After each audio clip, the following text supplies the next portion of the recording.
We are what we eat. We have lost our ability to actually think, and we've lost our ability to explore an issue carefully. So the information is out there.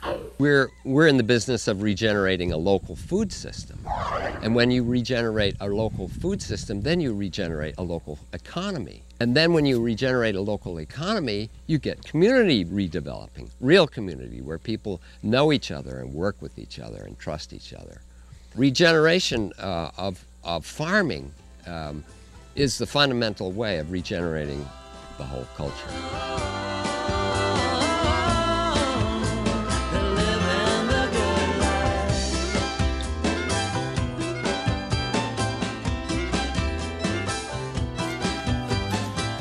Just another pond, huh?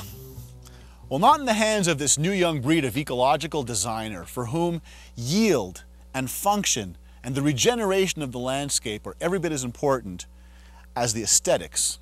This is about cultivating ecologies. We focus on regenerative landscape development. We definitely are trying to focus on improving health. What is sustainable land design? Classic landscape development we see all around us. Make a pad, put a building there, and people go there to sleep and maybe to grill out in their backyard. We work with people to develop landscapes that are ecologically integrated and are joyful places for people to be in, and also hopefully beneficial for local wildlife, local water systems, climate change. Tell me how that would work on your property. What are we going to see out there? A landscape is as fun and as joyful to be in when it's functioning as a whole ecosystem, as a healthy ecosystem. And that's really what we're trying to also model on this site here in Moortown. Not only how can we grow as much food as possible and use as little inputs as possible and sequester as much carbon as possible, build as much soil as possible, but how can this landscape be as fun as possible? How can it be as joyful as possible? This pond was carved out of what was once a boggy marshland, considered useless, and is being transformed into a sun-soaked backyard spa. Using natural patterns, Ben is channeling water flow underneath the sauna and into refreshing and functional water features. Since heat is the limiting factor to our own comfort and the productivity of plants, this zone is going to grow food crops longer on both sides of the season. This whole arc that's formed behind this piece of bedrock here faces south, gets southeast and southwest as well, heats up during the day when the sun's out, and is also wind protected from the west, from the predominant winds, from the north. The building, the hardscaping, the waterscaping, and all the plantings to come support that development of a warm climate. Passive solar design should be done at the building level and at the landscape level. The landscape part is really the place to start. Taking advantage of the heat energy of the sun through forms and colors and mass in the landscape. I love the way you've taken what would be considered to be a problem, turned this waste water into a wonderful feature. I guess that's really just what ecological design is about, looking for the areas that are suboptimum, that are maybe problems, and turning them into a solution. I can't wait to see more. Can we go have a look? Let's do it. We've come across a lot of rocks when we dug the pond. Instead of getting rid of those rocks, we've kept them because they're very valuable to create edge and habitat to develop the food chain that's going to grow the food for the trout. Now, when the pond gets too full, this is where the water exits, is that right? Mm-hmm. Normally a pond overflows into a pipe, and the pipe doesn't support any life. Its pipe isn't good habitat, but a small creek is good habitat. This is the permaculture concept of where the water runs, you're making it walk. A little small creek, a series of runs, and then pools. Great habitat for amphibians, great soundscape with little waterfalls, biological connectivity between the bottom pond and this pond here. Now, Ben, this is your big trout pond. You're going to take the fish waste to fertilize and irrigate, and you're calling that fertigation. Fish waste builds up in the pond system, becomes excess, not good for the fish. When it's beyond a certain point, take that excess nutrients, look at it as nutrients, not waste, as food for fruit and nut trees. Below on the slope, gravity feed those nutrients through pipes and drip irrigation to feed the orchard below. One of the properties you're working on, big design work, is this huge farm. Can you tell us about that? Our clients came to us and asked us to help them plan this farm system. Like, what would a farm look like if it generated its own power, grow in a sustainable and enduring way while building soil and benefiting wildlife? Our focus is definitely perennial agriculture. Fruit and nut trees. Trees are kind of the basis of our agricultural development. We look at it definitely as an agricultural ecosystem.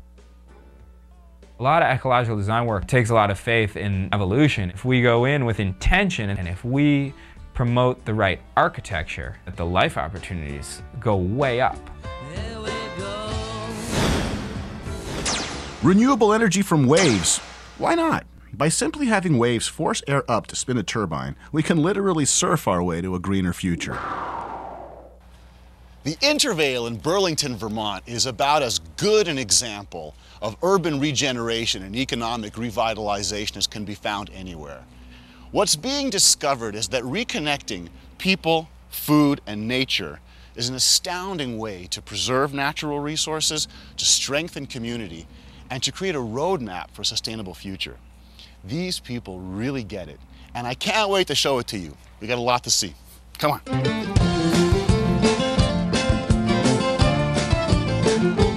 We are in the business of promoting sustainable agriculture and strong local food systems, and our mission is to develop farm and land-based enterprises that generate both social and economic opportunities but also protect natural resources. This place has centuries of history in agriculture, this land here.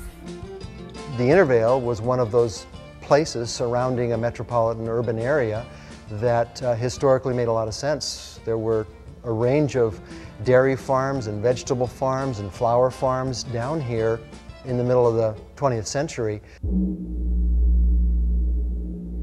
And then there was about a 30-year period when it had really been abandoned. Essentially, the petroleum age happened. So after World War II, there was a decision made that agriculture should get big in America. That was a very conscious decision by Washington policymakers. It made food cheap, but it also essentially created an industrialization of the agricultural system and processes. This became a place where people essentially saw it as the wrong side of the tracks. So the town dump was created down here, the sewage sludge was put down here, and what had been a very rich agricultural resource essentially was abandoned. So I'm here with Will Rapp, the visionary maverick entrepreneur who 20-some years ago had the crazy idea to come down in this dump, this literal dump, reclaim the land, start organic gardening, which wasn't very well known 20 years ago, start composting. All these ideas were yours 20 years ago. How did all this come about, sir? What I really saw was a great resource that had been depleted and was imagining that we would come back to a point where petroleum essentially would get increasingly expensive, as it now has. You were thinking this 20 years ago? 20 years ago. Gee. But the second thing I was thinking is that people would want healthy food, and that also has happened. If you go back to recognizing that our whole economic system is built upon a framework that doesn't recognize the negative impact on the environment, and you recognize there will be a new accounting for that impact. Green accounting. Green accounting. You're going to recognize the idea of ecological economics, where trees breathe in carbon dioxide and breathe out oxygen, where wetlands essentially take stormwater that has been polluted and clean it, where farms can actually improve the soil rather than deplete the soil. If those things were incorporated, we would essentially have a whole different policy framework to understand food economics. And I think that's what you're going to be seeing in the future.